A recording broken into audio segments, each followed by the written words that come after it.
Qədim Gəncə torpağı başdan başa bayram libasına bürünüb. Sovikafe MK Siyasi Bürosu üzvlüyünə namizəd Azərbaycan Komünist Partiyası Mərkəzi Komitəsinin birinci katibi Heydər Əliyev yoldaşı Kirovabad zəhmətkeşləri hər yerdə xoş təbəssüm və yüksəklə qarşıladılar.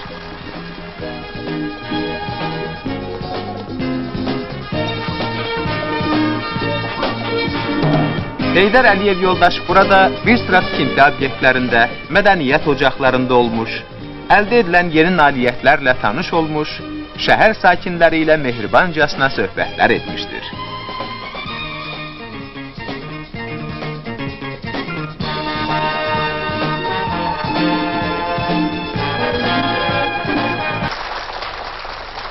Kirovabadda yerləşən Səməd Ağamalıoğlu adına Azərbaycan Kənd Təsərrüfatı İnstitutu yaradılmasının 50 illiyi və kənd təsərrüfatı elminin inkişafında xidmətlərinə görə şərəf nişanı ordeni ilə təltif olunmuşdur. Bu münasibətlə keçirilən təntənəli yığıncaqda Heydər Əliyev yoldaş nitq söyləyərək institutun yaradıcı heyətini təbrik etmiş, sürəkli alqışlar altında yüksək mükafatı institutun bayrağına sancmışdır.